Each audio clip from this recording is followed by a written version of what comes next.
Good evening, here are tonight's headlines. 2 in custody after Eteringbang supermarket owner killed, wife injured during robbery.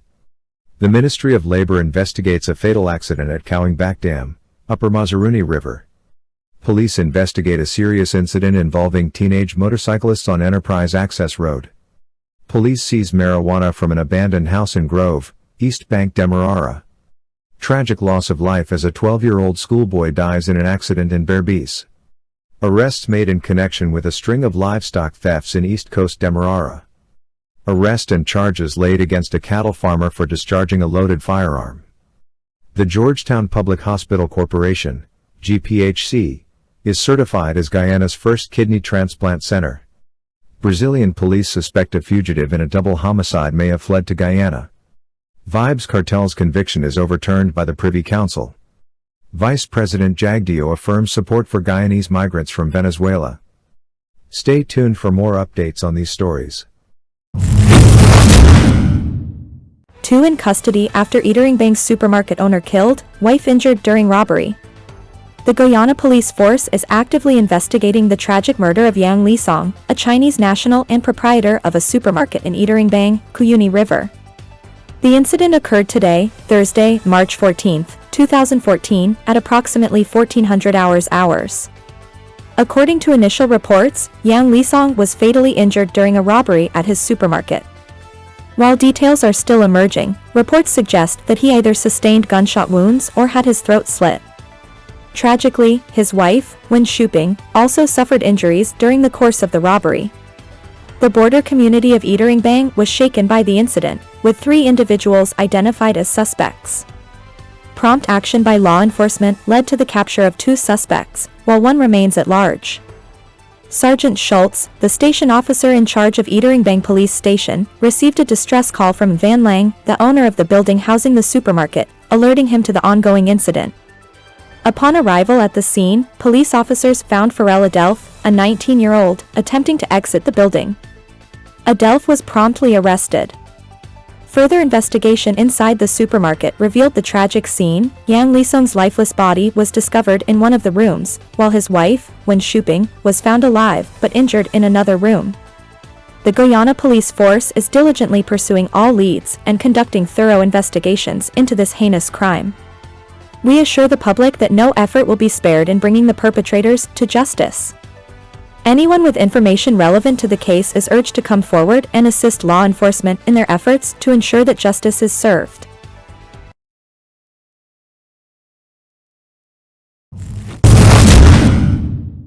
Ministry of Labor investigates fatal accident at Cowing Backdam, Upper Mazaruni River. The Ministry of Labor's Occupational Safety and Health Department is currently investigating a tragic accident that occurred as a result of a land caving incident at Cowing Backdam, Upper Mazaruni River, Region 7, Guyanese Mazaruni, earlier this month. The victim has been identified as 60-year-old Bertram Willie, a dredge owner hailing from Wisrock Housing Scheme, Linden, Region 10, Upper Demerara Berbice. According to preliminary findings, on Wednesday, March 6, 2024, at approximately 12:45 HRS, Mr. Willie was operating his dredge at the Cowing Backdam worksite when a portion of land collapsed into the river, causing him to be knocked into the water. Upon discovery, nearby miners found Mr. Willie motionless, pinned underwater by a tree stump. Despite efforts to rescue him, he was pronounced dead upon arrival at the Mbimadi health post. A post-mortem examination conducted in Georgetown determined that the cause of death was asphyxiation due to drowning. The investigation into this tragic incident is being diligently pursued by Mr. Naipal Prasad, Occupational Safety and Health Officer of the Ministry of Labor, in collaboration with Mr. Seka Walters, Senior Mining Engineer of the Guyana Geology and Mines Commission, GGMC. The Honorable Minister of Labor, Mr. Joseph Hamilton, MP, expresses profound concern about the increasing occurrence of workplace injuries and accidents. He extends sincere condolences to the relatives, loved ones, colleagues, and friends affected by this unfortunate event. As Occupational Safety and Health Month approaches, the ministry underscores the critical importance of adhering to workplace health and safety regulations to mitigate the risk of accidents. Investigations into the incident are ongoing, and further updates will be provided as they become available.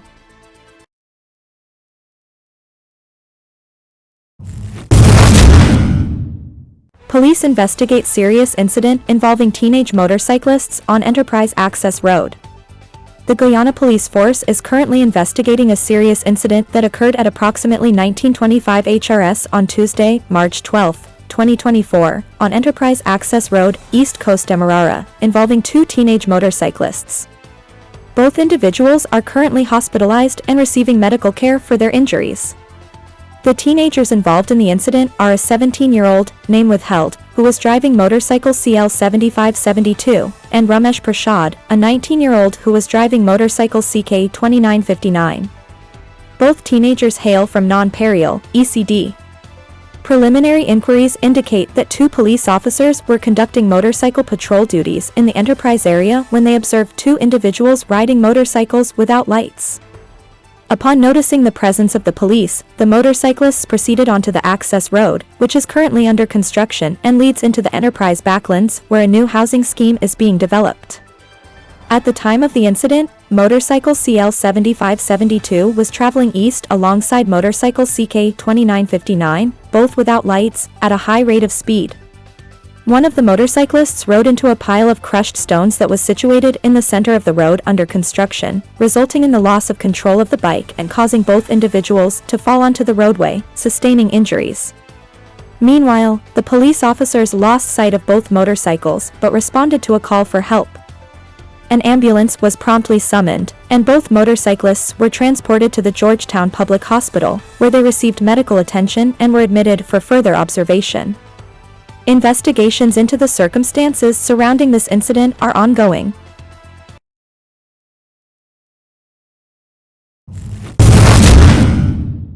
Police seize marijuana from abandoned house in Grove, East Bank Demerara. The Guyana Police Force has successfully confiscated a significant quantity of marijuana from an abandoned building in Grove, East Bank Demerara. Yesterday, at approximately 16:50 HRS, police officers on mobile patrol received information regarding narcotics being stored in an abandoned building located at Lot 110 Grove, East Bank Demerara. Upon receiving the tip-off, the officers swiftly proceeded to investigate the reported location. Upon arrival at the scene, the officers identified the building as an unpainted two-story, concrete structure. A thorough search of the lower flat of the building was conducted, leading to the discovery of two plastic barrels, one blue and the other light green in color. Upon further inspection, the officers uncovered 9 bulky transparent plastic parcels within the barrels. These parcels contained leaves, seeds, and stems suspected to be cannabis sativa, marijuana, along with several bed sheets. The confiscated barrels, along with the parcels of suspected marijuana and bed sheets, were safely removed from the premises and transported to the Grove Police Station for further processing. Subsequent examination and weighing of the seized items revealed a total weight of 3,730.4 grams of leaves, seeds, and stems suspected to be cannabis sativa. While several individuals were questioned in connection with the incident, no useful information was obtained. However, investigations into the matter remain ongoing as the police continue their efforts to apprehend those responsible for the illegal possession and distribution of narcotics. The Guyana Police Force remains committed to combating drug-related offenses and ensuring the safety and security of our communities.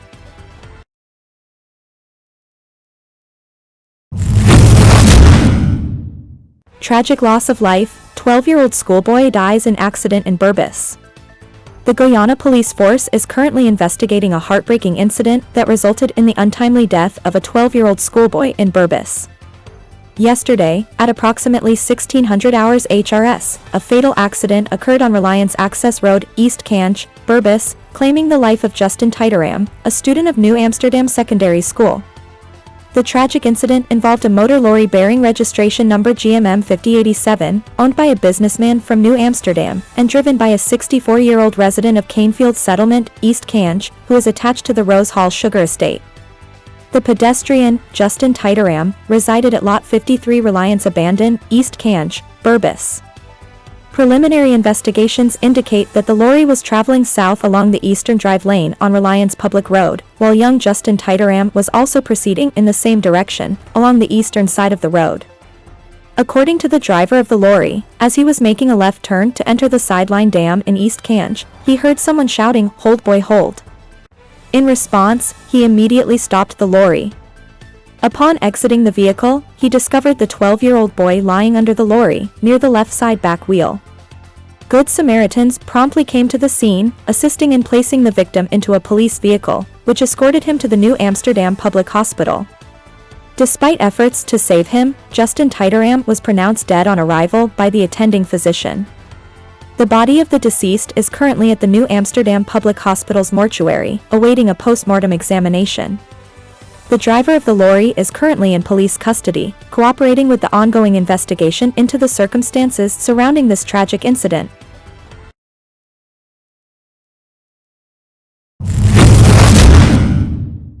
Arrests made in connection with string of livestock thefts in East Coast Demerara. The Guyana police force has made significant progress in addressing the recent spate of livestock thefts plaguing communities in East Coast Demerara. Matthew Hugh, a 20-year-old unemployed resident of Lot 17, Centenary Street, Golden Grove, and Royan Shamar Roberts, also known as Apuxi, a 19-year-old unemployed resident of Lot 65 Nabaklis, were apprehended by officers from the Cove and John Police Station on March 10, 2024. They were subsequently charged on March 12, 2024, under Section 175 of the Criminal Law Offences Act, Chapter 801, for the larceny of a goat. Both accused individuals appeared before Magistrate Peter Hugh at the Cove and John Magistrates Court on March 13, 2024, where the charges were read to them. They were granted bail in the sum of $75,000 each, and the matter was adjourned to March 27, 2024. Additionally, Royan Shamar Roberts faced a separate charge of larceny of cattle under Section 176 of the Criminal Law Offences Act, Chapter 801. Bail in the same amount of $75,000 was granted for this charge, with the case also adjourned to March 27, 2024.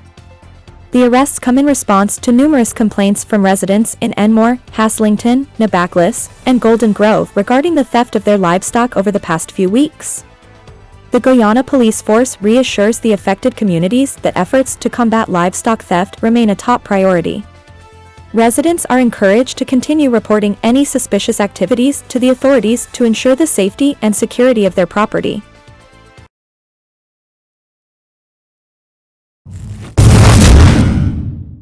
Arrest and charges laid against cattle farmer for discharging loaded firearm. The Guyana police force has taken swift action against an individual involved in discharging a loaded firearm with intent and vigilance, East Coast Demerara. Kian Norville, a 30-year-old cattle farmer residing at Lot 4 Vigilance, was arrested on March 5, 2024, and subsequently charged on March 13, 2024, by officers from the Vigilance Police Station.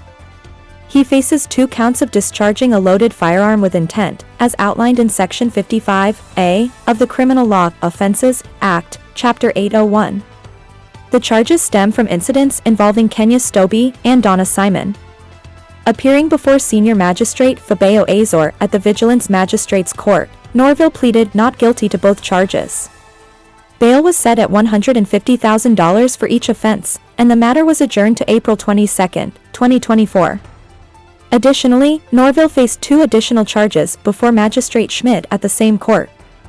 He was charged with assault causing actual bodily harm, contrary to Section 30A of the Summary Jurisdiction Offense Act, Chapter 802, committed on Kwesi Daniels, as well as possession of ammunition without a license, contrary to Section 16(2)(a) of the Firearms Act, Chapter 1605. Norville pleaded not guilty to both charges and was granted bail in the amount of $25,000 for the assault charge and $45,000 for possession of ammunition without a license. The matters were adjourned to April 24, 2024. The Guyana police force remains committed to ensuring the safety and security of all citizens and will continue to take decisive action against those who engage in criminal activities.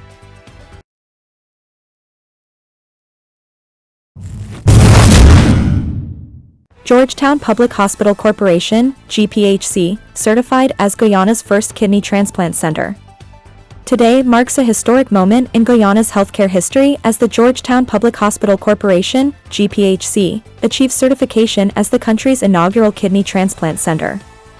This landmark achievement follows a meticulous certification process initiated subsequent to the enactment of the Human and Tissue Transplant Act 2022, Act No. 1 of 2022, Part 4, Section 17(1), in Parliament, which legalized organ and tissue transplantation in Guyana.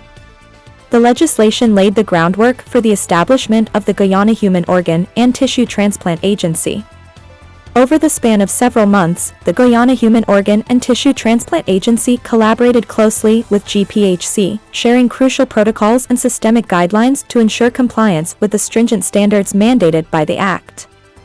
The hospital's management, alongside the transplant and vascular department, as well as key departments such as the intensive care unit, ICU, nursing services, and nephrology, worked tirelessly to meet these requirements. The certification represents a significant milestone for GPHC, underscoring its dedication to delivering exceptional healthcare services and advancing medical capabilities within the nation. The rigorous certification process, aimed at upholding the highest standards of care and safety for kidney transplant recipients, reflects the unwavering commitment of both the hospital and the regulatory agency to ethical and responsible organ transplantation practices. Since performing its inaugural kidney transplant surgery in September 2015, GPHC has been at the forefront of kidney transplant procedures in Guyana. To date, the hospital has successfully conducted 54 kidney transplants, demonstrating its expertise and dedication to providing life-saving interventions for patients suffering from kidney-related ailments. Looking ahead, GPHC remains steadfast in its mission to provide the best possible care and opportunities for kidney transplants to the Guyanese population. The certification not only represents a significant achievement for the hospital, but also signifies a crucial step forward in enhancing Guyana's overall healthcare landscape. With this certification, GPHC stands poised to further enhance organ transplantation services, ensuring that patients in need receive the highest quality care and support.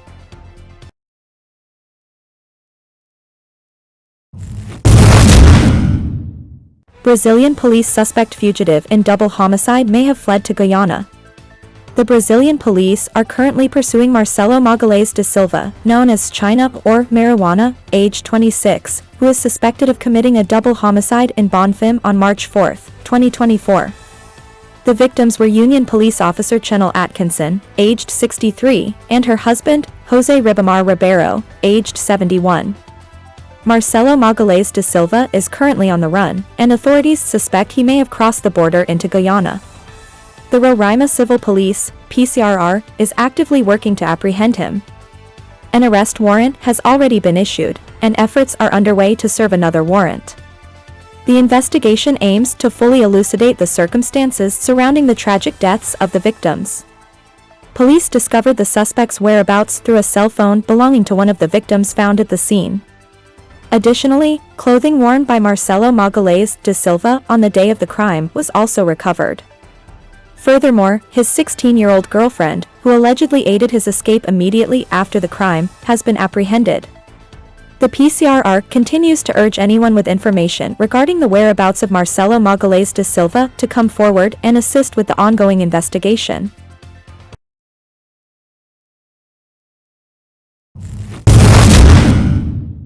Vybz Kartel's conviction overturned by Privy Council. The Judicial Committee of the Privy Council has delivered a significant ruling in favor of Aditya Palmer, widely known as Vybz Kartel or World Boss. The Privy Council has quashed the conviction of the renowned Love Dem artist, effectively overturning his previous conviction. In its decision, the Privy Council has invalidated the conviction, thus absolving Vybz Kartel of any wrongdoing in the case. However, this pivotal ruling prompts the transfer of the case back to the Jamaican courts for further deliberation. With the conviction overturned, the Jamaican courts will now deliberate on whether to proceed with a retrial in light of the new developments. The decision regarding any retrial remains pending and awaits the determination of the local judiciary. Aditya Palmer, known for his prominence in the dancehall genre, was originally sentenced to prison until 2024 following his conviction for the killing of Clive "Lizard" Williams in August 2011. Williams' tragic demise, which involved gruesome acts of violence, allegedly occurred due to his failure to return 2 unlicensed firearms to Vybz Kartel. The Privy Council's decision marks a significant development in the legal proceedings surrounding Vybz Kartel's case. As the matter returns to the Jamaican courts, the future course of action regarding the dancehall hero remains uncertain.